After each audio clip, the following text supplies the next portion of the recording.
Good morning, this is Nicholas from Gandor Gaming, and today I bring you guys my Arlong deck profile for y'all today.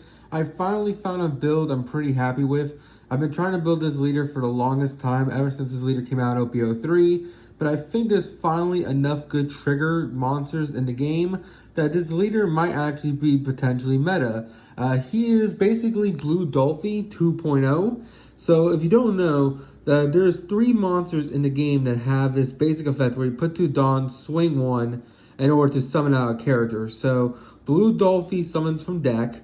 Arlong summons from hand. So basically, you put 2 Dawn on him. When he attacks, you rest 1, then play a trigger from hand. So any monster that's 4 or less with trigger, he plays it from hand.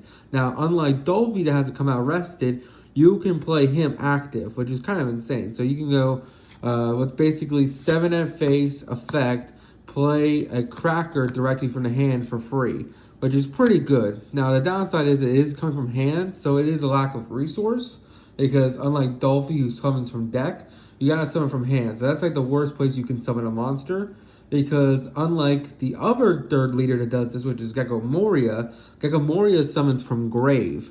So Gecko Moria is the opposite. So while Blue Dolphy and Arlong have the gimmick where you put 2 Dawn on the leader, instead you put 1 Dawn on the leader, then rest 2. But it's still 3 Dawn total, and you're still summoning a character from a different spot in the game. So Gecko Moria summons from grave, Dolphy summons from deck, and Arlong summons from hand. So that's basically the gimmick of this deck. He has green and yellow colors. Both green and yellow have trigger archetypes, so let's talk about it.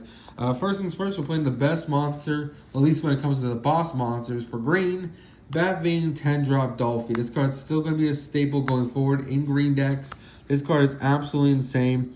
On play, basically you freeze 3 characters or a leader.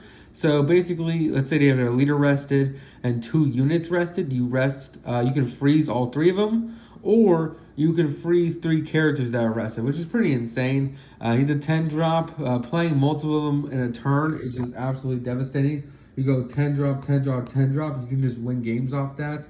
It is one of the best green cards in the game, and that's why we're playing 4 of it. Plus, we're not playing any searchers for this card, so we do just want to see multiples because we just want to draw into them. Next, we're playing 2 Hody Jones. I kind of want to bump him up to 4, but I don't like the fact that he makes you lose a life. And this leader, yes, he is yellow, so he does have the ability to maybe possibly gain a life back. But the way Arlong plays, he doesn't really manipulate his life like all the other yellow decks do. He really plays just like Blue Dolphy, just from hand. So to be honest with you, it's really hard to gain back life in this deck. Thus, I put Hody Jones as a 2 of because 1, he is still a great green boss monster. 7 costs, 8,000 attack, has rush. He rests any 2 characters, or he rests up to 2 Dawn, which is pretty insane. But the downside is that you do lose a life when you do that. So you gotta be careful when you play him. You gotta know when to drop him, when not to drop him, because that can decide if you win or lose. Next, we're playing a card that no one's actually playing, which is, funnily enough, Edward Newgate. So Edward Newgate came out of the 3 Brother structure decks, and not any of the 3 leaders actually play him. I think he's actually insane for this leader. He's a 6 cost 7k with 1,000 counter that says on play, add 1 card from the top of your deck to the top of your life, then look at all the life cards, place 1 card from the top of your deck, and place the rest in the back in any order. So basically, he helps you look at all your life so you know what your triggers are, and then it allows you to proceed from there. Really, really great card. He's a 6 cost 7k, so he has pretty good stats, and overall, he's a fantastic card.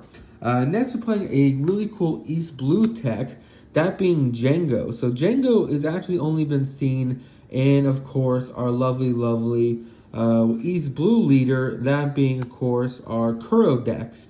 But our lovely, lovely Arlong is a fishman, and he is East Blue, which matters because this card on play gets to restand a East Blue leader. So basically what we can do is that if we're trying to push for game, we can swing with a lot of people, put a lot of Dawn on Arlong, swing, then play out Django, swing again, which is kind of insane. really strong effect, and overall really good body. So I'm playing him as a 2-of. He doesn't have counter, so you don't want to play him as more. He also doesn't really work with the leader because it's all like 4 or less dudes. But I felt like he was just such a good card, and he's one of the only leaders that has access to this card, so I felt like we should play it. Next, we're playing for Fisher Tiger. This card came out in OP07, and I made a whole video discussing how this made Hody Jones a actual viable deck in the coming future. This card's absolutely amazing. So basically, this card can attack characters on a turn it's played. Then, on play, if your leader is a Fishman or Merfolk, you get to rest one of your opponent's characters at 6 or less cost. This is a very powerful effect. Rests basically any 6 cost and can then rush at them, which is kind of insane. Now, luckily, we are a Fishman and we are East Blue, so these are usually locked into specific leader archetypes, but we fit into both because we are East Blue just like Kuro, and we are Fishmen just like our lovely Hody Jones. So we get the access to both these cards. I think these are just really strong 5Ks. Another card that we have access to because we are East Blue is Gene. Gene's absolutely insane. If your leader is East Blue type, which we are, basically you get to rest up to 2 of your opponent's characters with 4 or less cost. So we have a lot of resting we can do in this deck. This guy rests any 2 characters. This rests any 2 level 4s. This guy rushes and rests any 6 or less. There's a lot of resting to do in this deck, which is pretty amazing. Next, we're playing 2 Arlong. Now, Arlong's pretty awesome. If he had counter, I'd definitely play him as a 4-of, but basically, he's a trigger, so you can play him off Arlong's ability. On play, you may trash 1 card for hand, and then basically, a rested leader cannot attack until the end of the next turn, and then his trigger is rest one of your opponent's 4 cost or less characters, which is really strong. So basically, if you go against a deck like him, for example, Blue Dolphy or Black-Yellow Luffy that requires them to get pressure on you with swings, also to play out characters with swings like Gecko Moria, this card can literally just say, hey, play, trash your card from hand, they're frozen for a turn. They can't do leader effect, which is really strong. Next, we're playing 4 Kikanojo.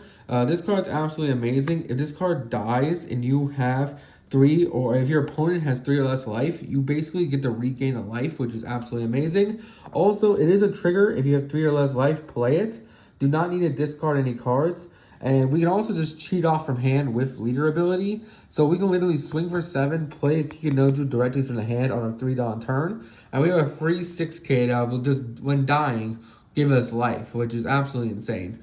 We're also playing a lovely Nekomamushi, same gimmick here. Nekomamushi is just an insane card. Basically, hey, put 2 Dawn on him, he can attack any active characters. So this is just another card to deal with blockers, which is absolutely insane. And then he's the same trigger mechanic where you have 3, if your opponent has 3 or less life, you get to play him for free as a trigger, or you just play him off leader ability, which is absolutely insane. Finally, we're playing 4 Duke Dogstorm. Duke Dogstorm is also really good. Same gimmick. If your opponent has 3 or less life, you can just play him directly from the deck for free. But also, 2 Dawn when attacking may trash 1 card for hand, KO to one of your opponent's characters with equal to or less than the number of opponent's life cards.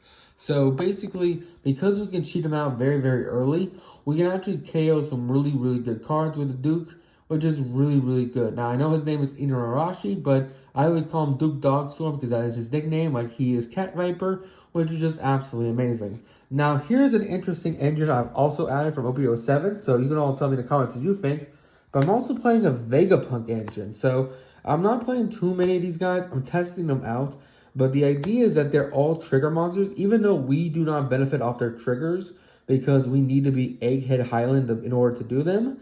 Their other effects do not lock you into anything. So, like, for example, Lilith is just a 3-cost 5K that on play allows you to add any Egghead type character other than herself to hand, and then put the rest in the bottom in any order. Well, guess what? Every yellow deck under the sun is already playing 4-cost Freaky, and this is just another 2K character that we can play off leader ability. That trigger is not restricted to us. He just says, hey, trigger, draw 1, and then you have 1 or less life, play this card, which is really cool. But we can also play it off leader, which is awesome, and it's a 2K.